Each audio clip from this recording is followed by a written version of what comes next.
আজিমের মরদেহ উদ্ধার করা হয়েছে কলকাতা থেকে। বাংলাদেশ পুলিশের কাছ থেকে পাওয়া তথ্যের ভিত্তিতে পশ্চিমবঙ্গ পুলিশ সকালে নিউ টাউন এলাকার সঞ্জীভা গার্ডেন থেকে তার মরদেহ উদ্ধার করে। খুনের সাথে জড়িত সন্দেহে ৩ জনকে আটকও করা হয়েছে বলে প্রেস ব্রিফিংয়ে জানিয়েছেন স্বরাষ্ট্রমন্ত্রী। ঝিনাইদহ ৪ আসনে জাতীয় সংসদ সদস্য ও কালীগঞ্জ উপজেলা আওয়ামী লীগের সভাপতি ছিলেন আনোয়ারুল আজিম আনার। চিকিৎসা ও কলকাতায় এক বন্ধুর বিয়ে উপলক্ষে গত ১২ই মে ভারতে গিয়েছিলেন আনোয়ারুল আজিম। এরপর কলকাতার ব্যারাকপুর সংলগ্ন মণ্ডলপাড়ায় পূর্ব পরিচিত স্বর্ণকার বাড়ি গোপাল বিশ্বাসের বাড়িতে ওঠেন তিনি।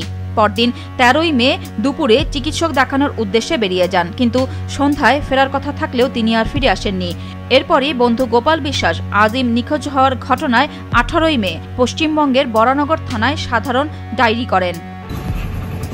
পরিবার জানায়, কলকাতা যাওয়ার পর কয়েক দফা তার ব্যক্তিগত সহকারী এবং পরিবারের সঙ্গে যোগাযোগ হলেও গত ১৬ই মের পর এই সংসদ সদস্যের ফোন বন্ধ পাওয়া যায়। তার পরিবারের দেওয়া তথ্য অনুযায়ী ১৬ই মে সকাল ৫:৩০টার দিকে তার ফোন থেকে ব্যক্তিগত সহকারীর ফোনে কল আসলে তা রিসিভ করতে পারেননি তার সহকারী আব্দুর রব।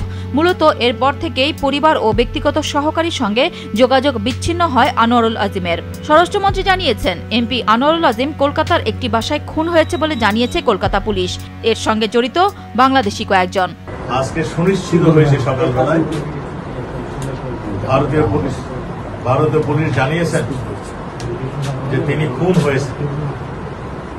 আমরা ইতিমধ্যেই তাদের যে তথ্য ভারতীয় পুলিশ আমাদেরকে দিয়েছিলেন সেই তথ্য অনুযায়ী আমাদের পুলিশ, বাংলাদেশের পুলিশ, এদের তথ্য অনুযায়ী তাদেরকে যারা খুন করেছেন কিংবা খুনের সঙ্গে সম্পৃক্ত ছিলেন আমরা যা সন্দেহ করছি এবং তাদের থেকে যা আমরা তথ্য পেয়েছিলাম সেই তথ্য অনুযায়ী তাদের মধ্যে থেকে আমরা ৩ জন অপরাধীকে আমাদের পুলিশ ধরেছে এবং তাদের জিজ্ঞাসাবাদ চলছে, তদন্ত চলছে।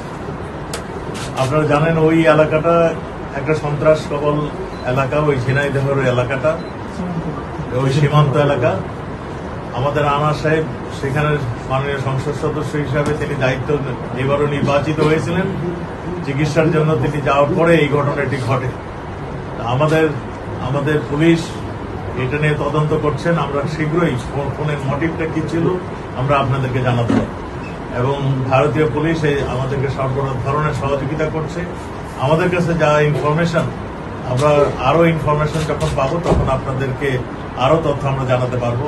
তো আমরা এইটুকু এখন জানাতে পারছি, মানে আপনাকে জানাতে যাচ্ছি, সেটা হলো তিনি খুন হয়েছে। কলকাতার এক বাসায় তাকে পরিকল্পিতভাবে খুন করা হয়েছে এবং এই খুনের মোটিভ কারা কারা খুন করেছিলেন এই সব তথ্যই আমাদের ভারতীয় পুলিশ কাজ করছে, আমাদের পুলিশও কাজ করছে।